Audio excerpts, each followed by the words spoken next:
Good evening, ladies and gentlemen. Welcome to the Rogue Wave podcast, the frequency for all things pop culture and the disruptors behind it. We talk comics, movies, TV, and pop culture every Wednesday night, 8 p.m. Eastern on Facebook.com/Rogue Wave Podcast and Twitch.tv/Rogue Wave Podcast. Download it immediately following the live stream on Apple Podcasts, Google, Spreaker, Stitcher, Spotify, SoundCloud, anywhere podcasts are available. We are there. Search Rogue Wave Podcast or go to roguewavepodcast.com to subscribe and give us a follow, give us a subscribe. New content every Wednesday. Tonight, Bill and Ted Face the Music, trailer, truth or trash, DC ditches Diamond, and Batman has a baby. No, seriously, he does. I'm your host, Michael Dolce, as always, joined by my cohort in crime, Mr. Hassan Godwin. How you doing, sir? Yeah. It's been quite the 2020. I mean, I'll say for that. We're halfway through it. Yeah, I mean, we are, and interesting to see what's going to happen in the next couple of weeks with the protests and how COVID shakes out, and in relation to getting back into conventions. New York Comic Con. Heavy outbreaks in Arizona and yeah, and Ohio. So, and I mean, stuff maybe the from second a couple wave of weeks ago before when everybody was partying. So that's payback for that. And so now the protests are going to get, I mean, they got a better shot maybe because they're outside. Yeah. According to CDC and the and WHO. It mitigates it, being outside mitigates the spread a little bit, but who knows? We don't know enough yet. We are at least we try to be a distraction from all the stuff that's going on outside, but this particular bit of interest for us was, again, a story we did a couple shows ago where we talked about Comic-Con in Florida that's actually going to go on, and it's very interesting to see the ramifications of all this stuff in relation to the reopening and whether or not we will have a New York Comic-Con. We will have, anything this year. News changes on a daily basis. So, who knows? But like I said, we hope we can entertain you for the next hour or so. All right. Shifting to this, we do this every week. We go through the Rogue Rage, all the rage in the pop culture world, and talk about seismic shifts. It was Friday. It was announced. DC cuts ties with Diamond Comic Distributors. Now, it's fun because, I don't want to call it fun, but it's fun because it's comic book news, right?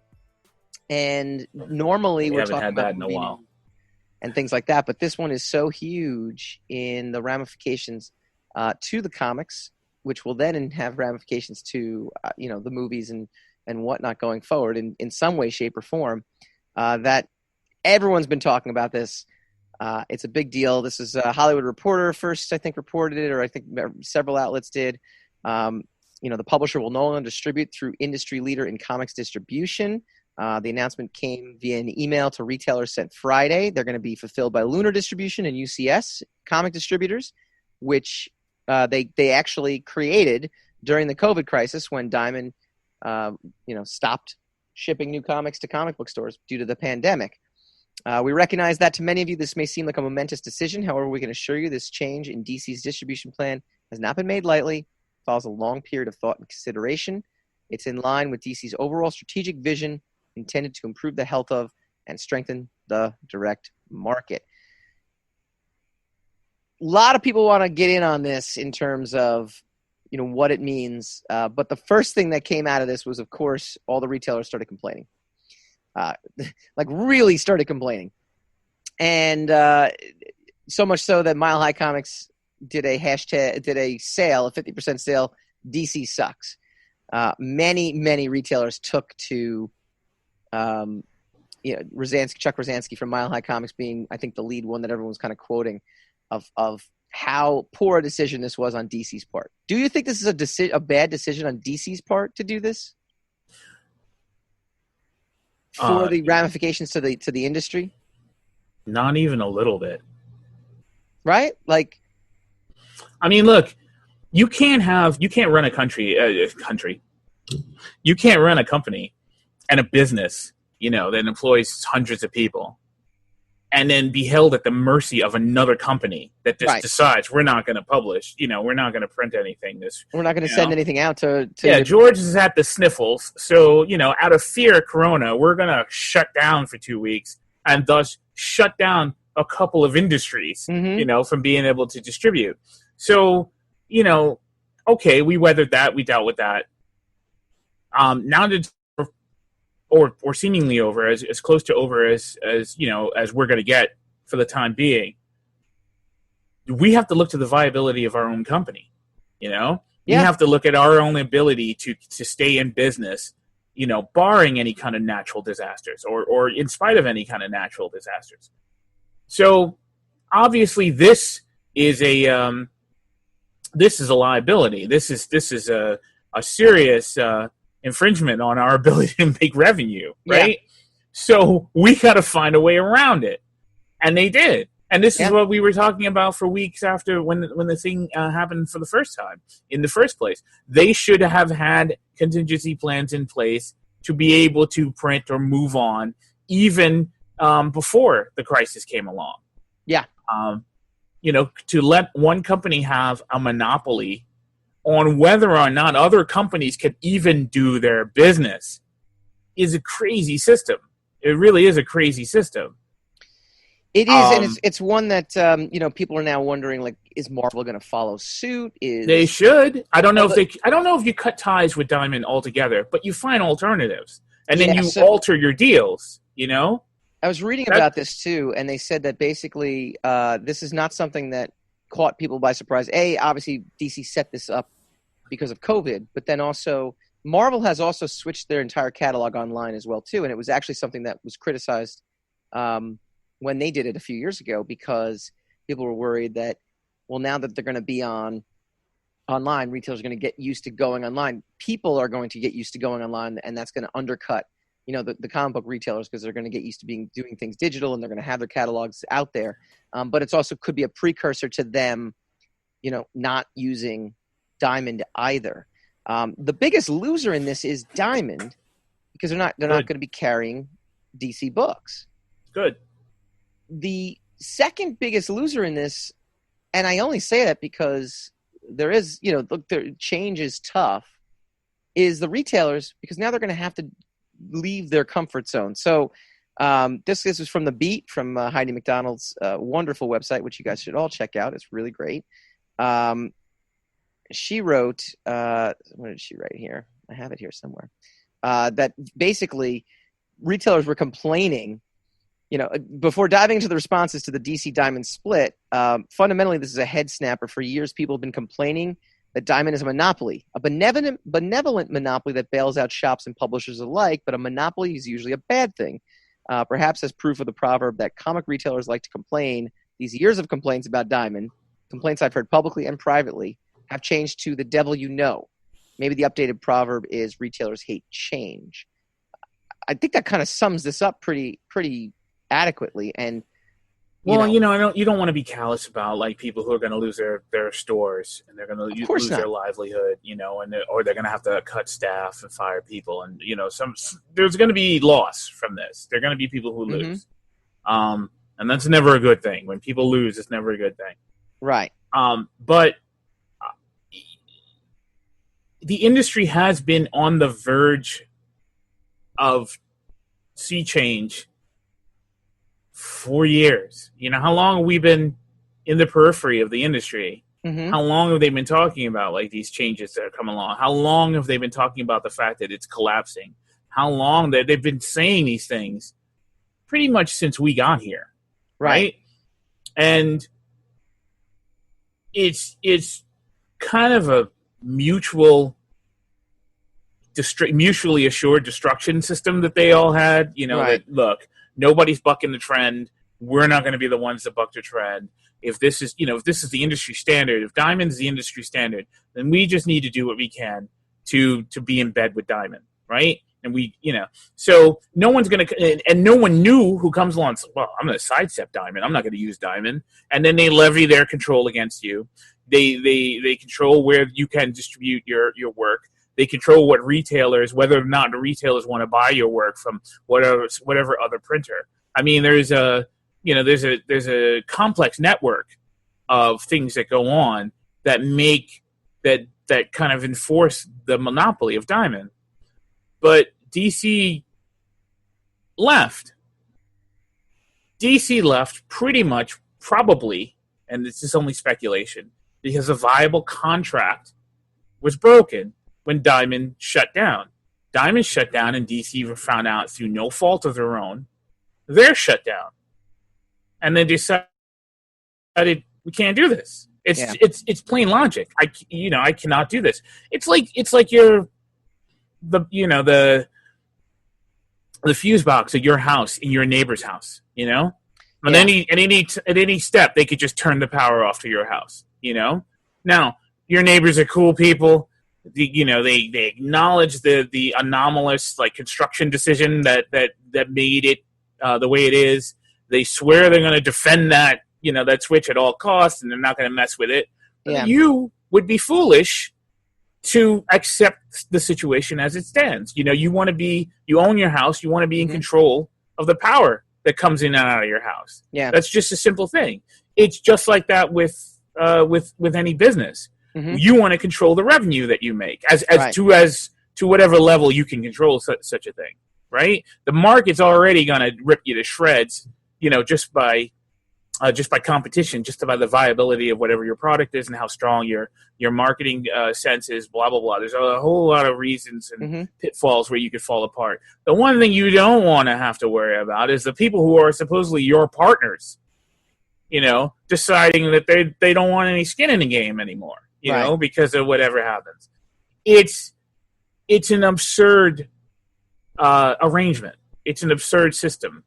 And look, bad things are going to come of it because of the drasticness, that caused the thing to happen in the first place. But it really has to happen if the industry is to do anything, innovative to move on. Well, it's interesting, too. She said that, too, because there's Bleeding Cool had a great article that said, DC leaves Diamond and the world still spins. The Earth still continues to revolve. And they had a retailer kind of give his assessment of things that wasn't the usual thing. He goes, now it was a shock to the system when we first heard about it.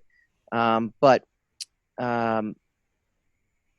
basically he was talking about how, I understand the feelings. New things can be scary and even hard. They might work and they might not. Sticking with the tried and true is not only easier, but it carries it with it less risk. And he talked about the idea of, some stores having to get shipping from another distributor is actually a deterrent for making money for them. But it makes perfect sense that it's also true that the comics industry can't improve and grow without change. Complacency leads to stagnation.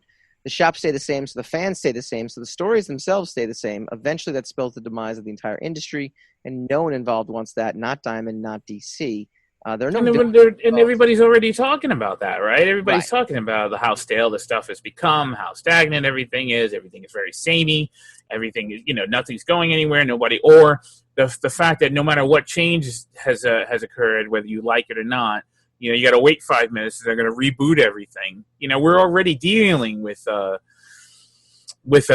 crisis of innovation in the industry in and of itself, so this could spark a number of things, as well as, or including, the destruction of the industry in and of itself. It doesn't necessarily mean right. It doesn't mean everything's going to turn out okay. Obviously, anything can happen, but it definitely is something that but bears watching. One other thing that Heidi McDonald kind of spoke about in her column, John Jackson Miller, who, by the way, is a numbers guy, and he reports about the comic sales and things like that. He's also a one-time writer of Iron Man. I always remember that because I was at Wizard World Chicago when they introduced him, Joe Quesada, in his Marvel panel, introduced him as the new writer of Iron Man. He made Iron Man the Secretary of State. That was his. That was his contribution. Yeah, his plotline. Okay. But he connects some very interesting dots regarding back issues. Many people were surprised by Steve Geppe's fascination with back issues during his recent press tour. And Miller suggests this may be part of a larger plan. A non-returnable comic book becomes a back issue the second it reaches a retailer store. There's nothing stopping Diamond from obtaining DC Comics on the secondary market in bulk and making them available to other retailers. It's exactly the business DCBS and Midtown are in, only they sell to consumers as well. Diamond already carries collectible comics that have gone through the hands of a third party before. Think about Dynamic Force signed editions. So there would be very little in the way of Diamond launching a category making comics DC has already sold to retailers available to its own shops as back issues. It's speculation, but make no mistakes. There's 80 years of history behind the idea that once a comic book has been purchased, it can be resold anywhere and to anyone. Comics are absolutely tradable commodities. Even Diamond would then be forced to innovate and forced to do stuff. I mean, look, COVID happens. My wife and I are working from home. Things that we've been putting off doing around the house, we're doing around the house now. Making changes around the house that we wanted to. We wouldn't have done it had we not been home, trying to figure out a schedule to work while taking care of the kids. We had childcare for that. Anytime there's a disruption in your daily routine, there's going to be innovation. I mean, that's why the mother of all, the necessity is the mother of all invention. I mean, so in a way, this is interesting. The only thing that I'm curious about, and I think for us as a group, but I think Kickstarter kind of eliminates this as a question, right? Diamond was your only way to get into comic book stores unless you called the stores directly, right? And distributed to them directly if you're an indie book. Diamond gave you the credentials of going through a gatekeeper, being approved. It wasn't, they weren't just going to put any indie book in there. It had to meet a certain standard of art and quality, which I like. I mean, everyone kind of knocks on that. But those people probably didn't get into Diamond. I didn't get into Diamond at first. When Sire was first released after college, it was called Crossfire, and they rejected it because the art wasn't good enough. And you can be pissy about it, and you can be huffy about it, but you could sit there and really evaluate your work and say, yeah, is this really professional or not? Would someone really pick this up or look at it like? But that's for you. Project? See, that's the thing. That should be for you to decide, right? That should be for you to decide. I need to get my work. It should be for the market. The market's supposed to decide that whether your work is good enough. Well, that's what Diamond was. Not Diamond your publisher. Diamond's not the marketer. No, but Diamond's not the. But by putting your book in, if it's not up to a certain quality level, and not story wise, I don't think they, But if it doesn't look professional, it's not going to sell. So why would they carry something that's not going to sell? Because you're paying them. I mean, I guess so, but it's not a charity. It's like they evaluate you for the honor of being able to pay them for a service. I guess so. I wouldn't look at it like that, though. I would look at it like it. If they sold, it's not worth them shipping out 4 or 5 books to stores. Yeah, but there are still bad books out there, right? There's still, There's still. So then, I mean, the quality of the standard of quality is malleable, right? It's not as it is subjective to a point, but I think it's like exactly right. Like what the judge said, he's like, I can't tell you what it is, but I know it when I see it. I mean, we know you and I both disagree with you. We've had conversations. You can look at a book and know. Yeah, I know, but I disagree with who should be able to make that decision for you. I do agree. Well, there's nothing stopping, but that's the thing. There's nothing stopping an indie book from calling up retailers individually and saying, "Would you like to carry mine on consignment? Would you like to do this?" I get that, but you obviously there's a problem with that, right? Because that hasn't happened more rampantly, right? Yeah. Everybody tries to go through Diamond because Diamond has arms and legs throughout the through their monopoly has arms and legs throughout the industry, right? Yeah. So, and then on top of it, it's a service that you have to pay them, and then they're going to get paid off of the distribution of your work. Well, you're not after you pay them specifically. You're just giving them a discount on your book. Like you put your cover price at X, and they take 60%, then they sell it to retailers for 30%. They make their 30% cut. The retailers make their 30% cut, maybe 40%. Which is how retailers, if you have a pull list, can offer you like a 10 or 20% discount. It cuts into their margins, but it gives them guaranteed income. I mean, look, again, I think we're kind of getting off the topic a little bit. It's just it's curious to see that if Diamond falls, or is seriously hampered because they lost 30% of the distribution now with DC. What happens to the rest of the comic book publishers? If Marvel decides to jump ship, the system was unsustainable from the first place. All it took was someone to come along and be like, "I'm not doing this," you know. But they had to be big enough. I mean, your system is pretty bad when any one of the 3 or 4 partners can jackknife the entire ordeal, you know? Of course. And so, I mean, I think no matter what happened, Mm-hmm. Diamond should have stayed in business. Diamond should not have closed down for COVID. I think it's going to cost them. Yeah. I think they should have. They should have found a way. They should have taken the responsibility. They should have stayed open, even with the skeleton crew. Yeah. Everybody socially distancing and everything else, right? Because they proved that once they were gone, the world didn't end, and that was the biggest problem. Yeah. That was the monster. They proved that that Sasquatch does not exist, right? So you can wander around the woods all you want. You're not going to get killed by the abominable snowman because he doesn't exist. And that myth has kept Diamond on top for decades, and they kind of played themselves with that move. Well, we'll see how it plays off over the coming weeks. This is going to be a DC heavy show, by the way, because we've got this news as well. DC Daily has been canceled by the DC Universe streaming service and is preparing to air its final batch of shows over the next few weeks. This is from Collider. It premiered in 2018 of September of 2018, offering DC fan news, interviews, and in-depth panel discussions about DC movies and TV shows. It featured a diverse range of knowledgeable hosts over the years. After 400 episodes, DC Daily will air its final broadcast on Friday, July 3rd. From Collider, it's their understanding DC Daily is the cheapest show to produce on the DC Universe streaming service, but ultimately it could not overcome the production challenges presented by the coronavirus pandemic. That's what some people say, and then other people are wondering, how much the merger with AT&T is really kind of playing into all this. And again, the change is scary kind of notion. Are these little warning signs? Are these like little cracks in the foundation, I guess, is what people are kind of wondering. Well, maybe them leaving Diamond is a precursor to the fact that they're just going to close down altogether. Could be. Maybe everything's falling apart. I mean, they've been doing these giant. It could be the death of periodicals. That's what people are worried about. The daily, the monthly single issues in print, and quite frankly,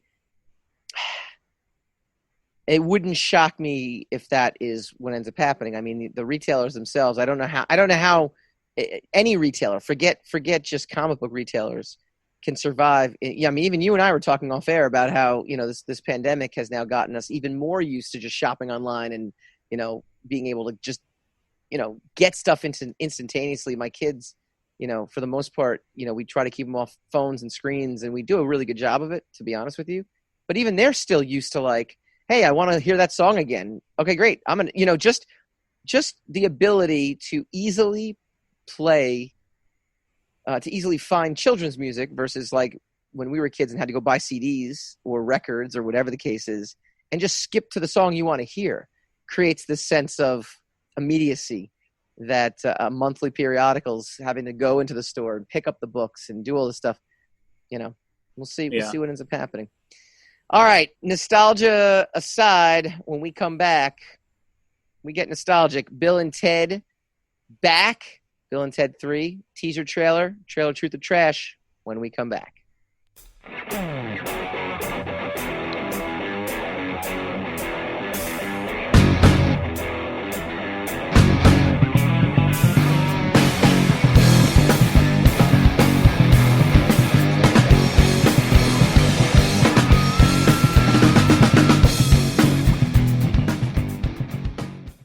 Welcome back to the Rogue Wave podcast, talking comics, movies, TV, and pop culture every Wednesday at 8 p.m. Eastern. Go to roguewavepodcast.com for more.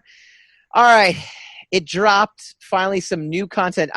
First of all, before we even get into the trailer, isn't it like a relief, like when something new for like something coming out later, drops? Part of me is almost like, how'd they film that? And then I realized like they filmed it like last year. But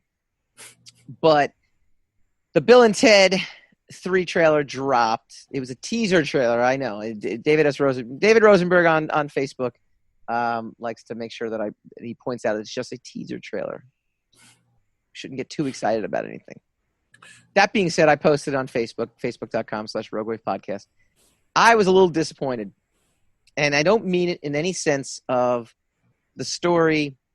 I don't mean it in any sense of, what I speculate.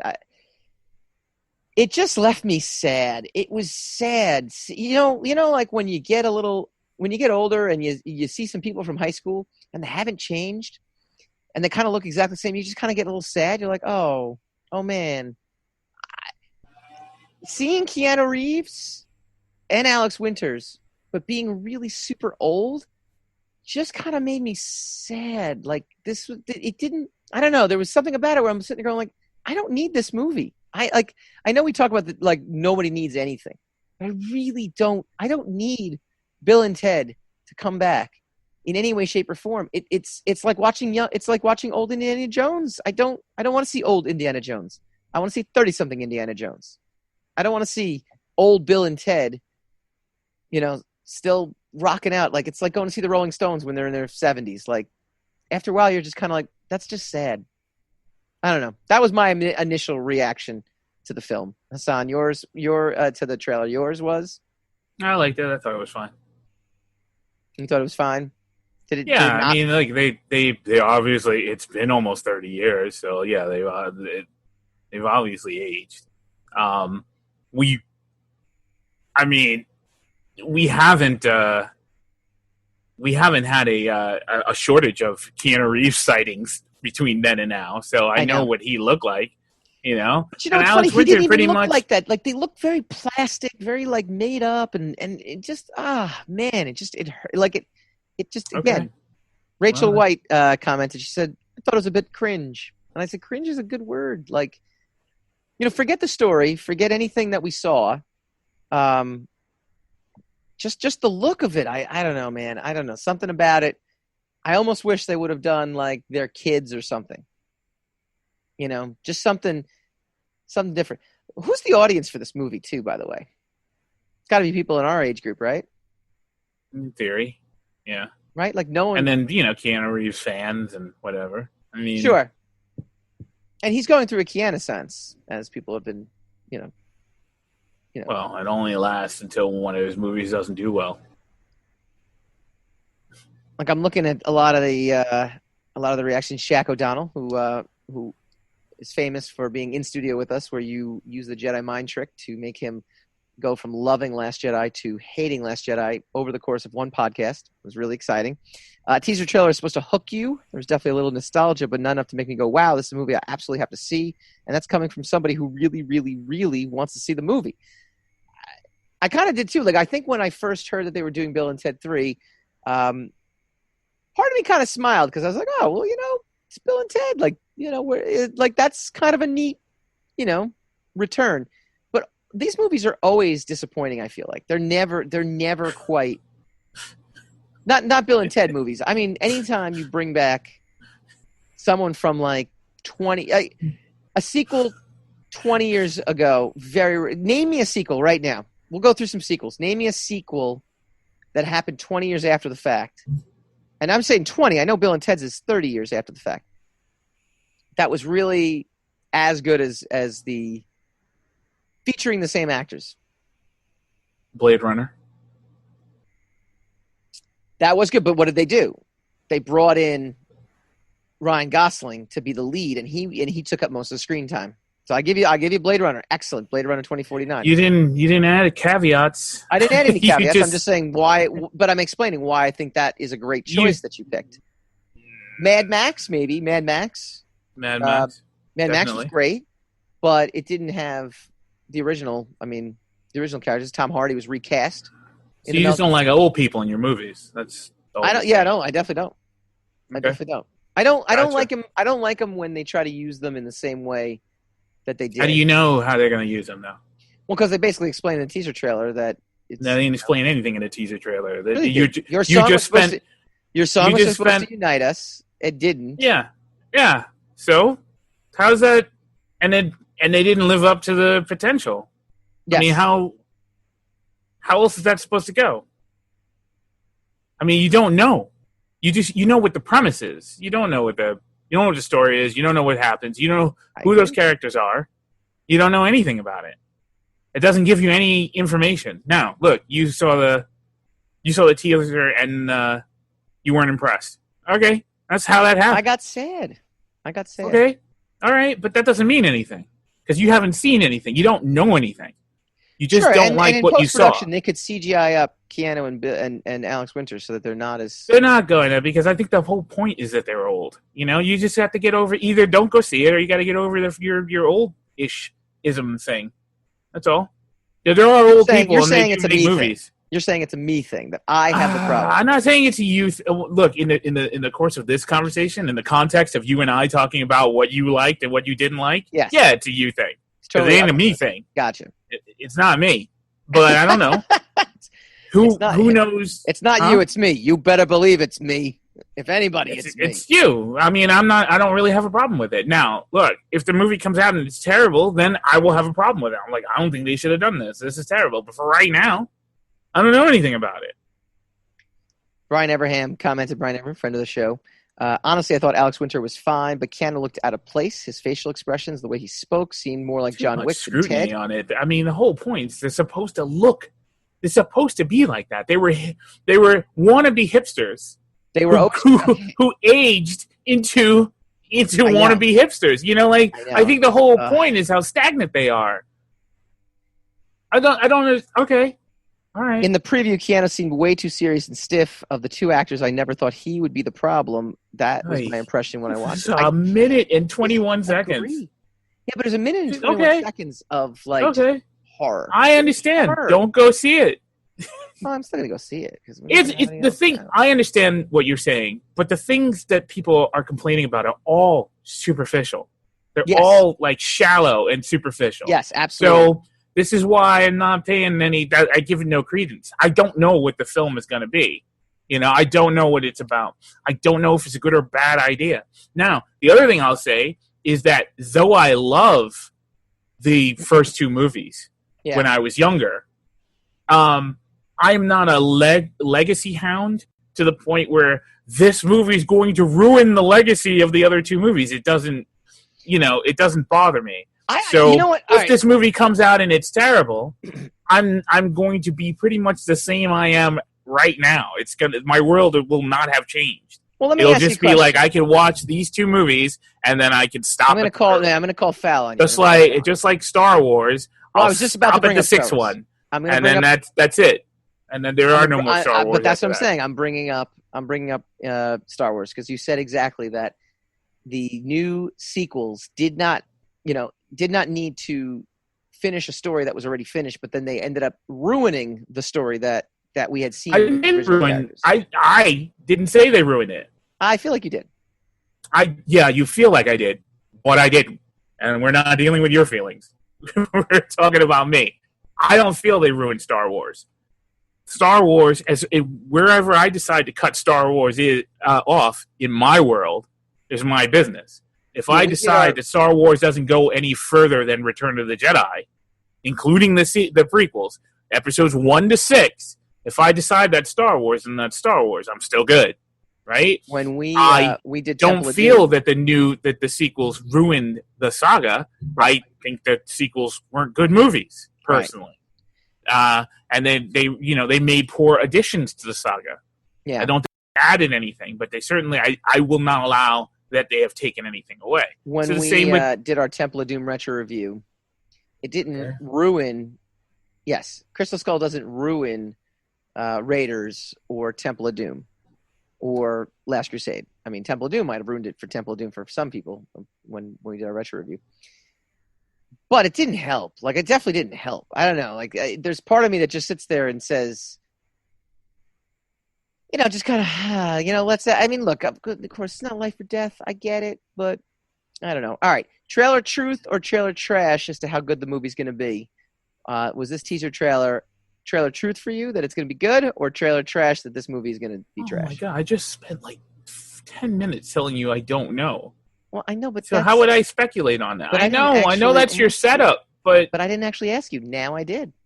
But it's redundant because we've both already given our. I'm going to say it's trailer truth. I don't think this movie's going to be very good. My reaction to the trailer is that this movie is not going to be great. Well, how does truth and trash work? Because shouldn't trash be like the trailer is trash and it's not indicating badness? How can that be a trailer truth? if you think it's not going to work. I'm saying that I'm poo-pooing the trailer altogether, and so the trash for me would be if my review is trash, and it turns out to be a good movie.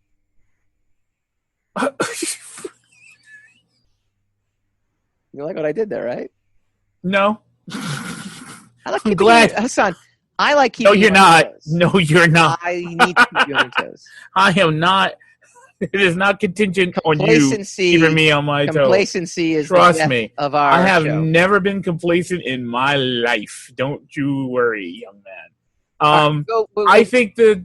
Okay, you don't want me to answer? I was trying to help you out, but go ahead. I don't think we know enough to know. So I claim neither truth nor trash. All right, we so don't the know trailer does not. When the trailer comes out, yeah, then I'll be able to. The trailer does not give you enough to determine a truth. There's not enough at all. But there's enough that I'm interested to see where they're going and why they thought it was necessary. If I had a gun to your head right now and said you have to pick one, I'd punch you in the face and take your gun away. Your prediction is that the movie is going to be. This is just the prediction business, my man. It's not like no one's going to cancel you over this. You know what I would say? Shoot me. I'd take a murder rap because of Bill and Ted. I think you're going to think this movie's going to be good. I'm going to say. I don't know. I honestly, there was nothing in it. There was nothing there. There was literally nothing there. Yeah. I mean, the only thing it told us is that they didn't live up to the potential that they were supposed to. I didn't quite get that last scene either, where they ended up with the people who are all buff, and it was weird, man. I don't know. Because they went into an alternate future. Yeah, I know. It was weird, man. It was just like the whole thing was just really off-putting. Really. More off-putting when they went to hell, or went to heaven and there were aliens in heaven. I mean, the whole series. You got to take the whole series for the absurdity that it is. I can still watch that first one and be pretty cool with that. Real quick before we go, okay. I didn't even realize this, and then Fabian Nicieza, again, friend of the show, scolded me for not knowing. Did you know there was an Eisner-nominated 12-issue series by Evan Dorkin? No, I did not. Yeah, I saw that too. It's been republished by Boom Studios. Philip Sablik is also a friend of the show. We've had him on before. We'll have him on again from Boom. I need to find a way to make money off of me promoting this for them, but I haven't yet because But, I was kind of like surprised at that, and then Fabian actually kind of went into detail about like the behind the scenes because he edited the book, and he said that once Bill and Ted 2 tanked at the box office, they let them do whatever they want with the comic. Like they were very, very on them at first because it was leading up to Bill and Ted 2, and then once Bill and Ted 2 didn't do very well at the box office, they left him alone. And Evan wrote this like great book. He said Tom DeFalco said it was the best non-Marvel book they ever published at Marvel, and apparently so because it was Eisner nominated. So did you ever watch the cartoon? I feel like I did. I feel like it was fun, right? It was like a Saturday morning cartoon. I definitely did. Yeah. It was based. It was primarily based on the first one. Yeah. It wasn't. It wasn't the second. I think it was. Okay. It was prior to. It was. I think it takes place between the first and the second one. The cartoon. Yeah. No, it was. That's what I'm saying. Again, it was a fun thing, like an animated movie. Totally. I can totally get behind. Have their voices come in. Totally get behind it. Well, you're an ageist, so you got to work on that. Not good. Not good. All right. When we come back, we go spinning the racks.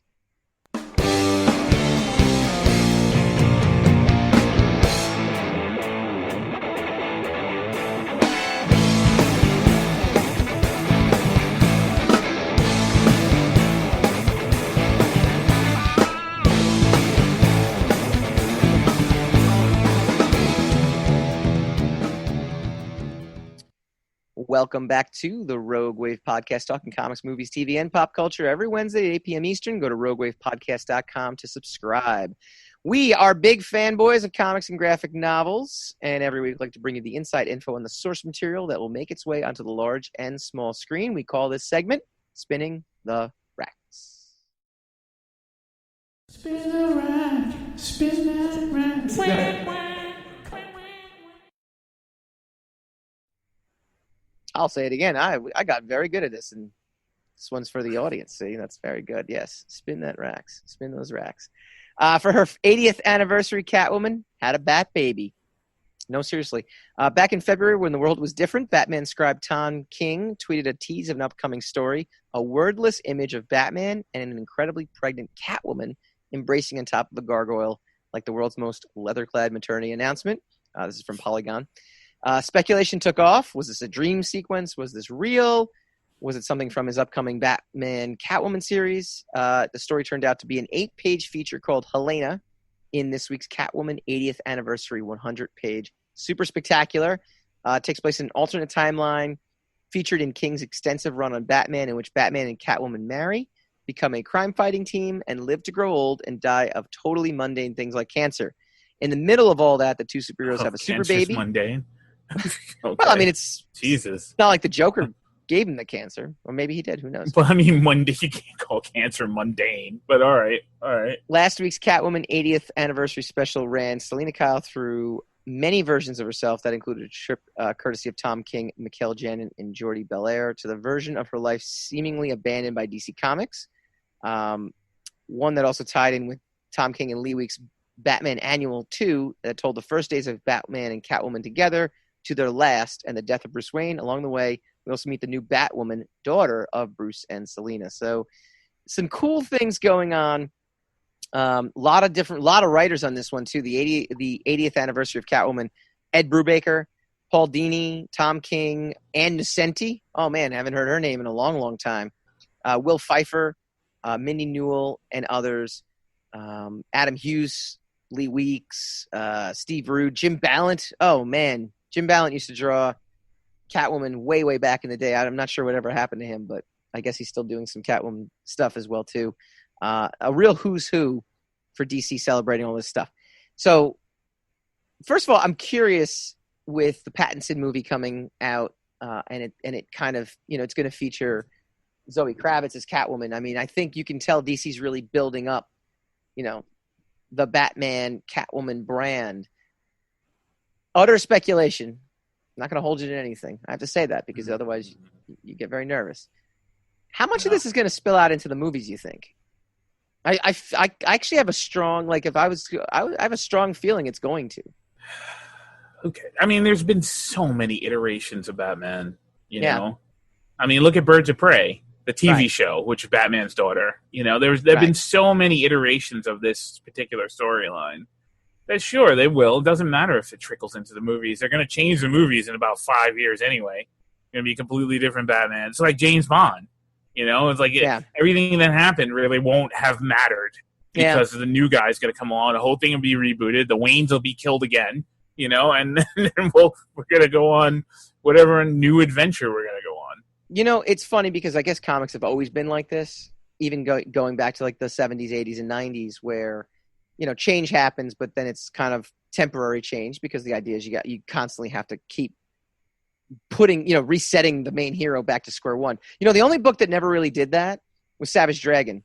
He literally kills Savage Dragon, I think, in issue 100, and then his son takes over, and his son has been the Savage Dragon ever since. Like, it's never been a case of, so he's actually progressed the story to go along with it. But obviously the big two, don't have that luxury necessarily. I mean, they can find ways to do it. And they basically, kind of have to reset and put the reset button. But it felt different when you were kids. I don't know. It felt as if things that were happening were canon and it was going to be set in stone. I remember those Marvel. Because when we were kids, things were canon and they usually stayed the way they were for a long time. That's what I'm saying, for a long time. Like reboots to me, unless it's maybe is it my adult brain? Suit. Spider-Man had his black suit for like almost 5 years. Right. That's an eternity in comic book era. Yeah, Wolverine went from yellow suit to brown suit back to yellow suit, and the yellow suit lasted for another 10 years. Yeah, that's a long time. Back to brown suit, which is the superior. Because then you get tired, and then you run out of ideas when you start switching costumes out. Just the same as when they give Angel his wings back. It's like, okay, you guys have no ideas. Oh my God, you're done. You hate that so much. I do. I despise it. Because of all we had to go through, all the Angel had to go through in the first place when he lost his wings. You know, first first they were amputated. He freaked out and supposedly tried to kill himself, right? And then they gave him new wings. You know, sadly they turned him blue and made him an agent of chaos. But I mean, these things happen when you're upset, and so they rehabilitated him. He comes back. He joins X Factor. He's good. Everything's good, and he's able to go toe to toe with Wolverine now because he's got. He's got those razor sharp claws. Yeah, he's got some offensive powers other than being able to flutter away. And then they just like, let's just take him away. I'm surprised he just didn't hover over people with like anvils and just like dropped like drop anvils, like the Acme anvils. Like that should have been his costume. Actually, physics like bombs. They hooked onto his. They're hooked onto his wings like bombs. Even like physics wise, you don't even need super big objects if they fall from a great enough height. I mean, there's poop that comes out of airplanes that kill people. Yeah, you could get terminal velocity. You can get that, and then you can kill a whole bunch of people with that. We've reached a new level on the road. Yeah. You're the one who brought up the turds. Killer poop from the sky. That's you. That's all you. But it's these reboots. They're terrible now. Yeah. I mean, they are literally terrible now. I think it's like I said about Spider-Man. Spider-Man is. I just read an article about Spider-Man. Spider-Man had his black suit. They gave him the black suit, right? And it was a contest. Kid won a contest. He designed a new suit. He said Spider-Man should be stealth. They put Spider-Man in a stealth suit, right? Basically, long story short. The fans hate it, right? Oh, that's not Spider-Man. Give him and then by the time they worked on a storyline to kind of get him out of the suit, which was the symbiote, they turned, they started building the symbiote as an alien entity that was actually manipulating Peter Parker and, destroying him very slowly. And then he had to get himself away from it. He got out of the suit. He got, and it was like, okay, now he's going to go back into the red and black suit. But by that time, they got him out of that suit. By the time they got rid of the symbiote, the fans loved it again. Right. I was like, I really like the new Spider-Man. I really like the black suit. So that's when he got himself up, and he made himself an actual costume of the black suit. And that lasted maybe another year or so. And the only reason it stopped, from what I heard, is that Todd McFarlane he didn't want to draw it. when he became the prominent artist for Amazing Spider-Man, I don't want to do this. So switch it back. Yeah. And then I think Spider-Man 300, they switched the costume back, and he never looked back again. So, I mean, now they swap out his costumes all the time now. They mess with his costumes all the time. He's like Batman. He's got or Iron Man. Well, he's that's got like the immediacy thing, right? I mean, people are not patient anymore. People don't let things kind of sit. And it also kind of goes back to our original conversation today. Change, man. People fear change. Nobody likes it. I mean, nobody likes it at all, and I get it, and I understand it. And you cannot dictate to people what they should or shouldn't like, because it is a subjective thing. It hits them the way it hits them, which is why I don't woke scold you about being an ageist. If that's not what you want in movies, that's not what you want in movies. I just don't think you should review movies with old people because you got kind of a bias. But I mean, the fact that you got that bias, that's okay. That's all right for you to have. It's like when you have heroes that you grew up seeing. Yeah, but that's the problem. It's like everybody grows up. That's everybody gets old. I don't mind Keanu Reeves and John Wick. I think that's awesome because it's a new character. That's what I'm talking about. I don't want to see my characters. What's the problem? I'm an ageist for characters. I don't want characters to age to a point where they become unrecognizable to me. Then you shouldn't be the guy they send to review those movies. I take that back, though. I take that back completely because here's the thing: if Indiana Jones and if Bill and Ted didn't try to look exactly like they did when they were older, if they had progressed past what they were when they were younger, that's what I. Then you would be saying he didn't look like Indiana Jones. No, I would not. You have no idea what I would say. Because we haven't seen him. I know exactly what you would say. It's you would say he doesn't look like Indiana Jones. He doesn't feel like Indiana Jones. Sean Connery was awesome in Last Crusade, but he wasn't playing James Bond. He was playing Indiana Jones' dad, and he was supposed to be older. Yeah, he was.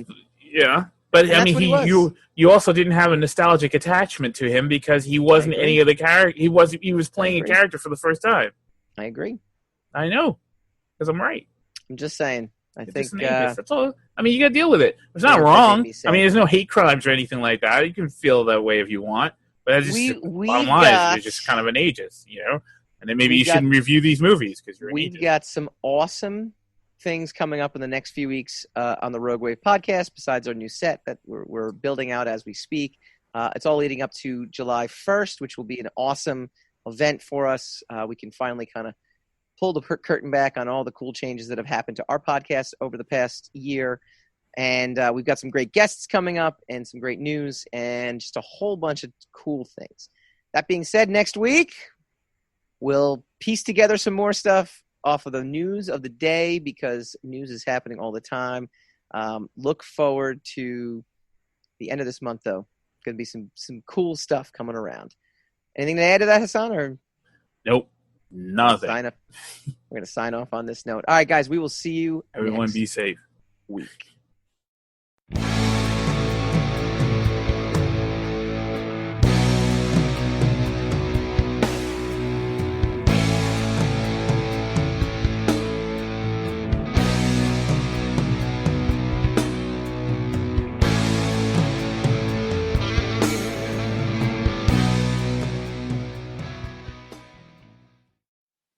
Rogue Wave.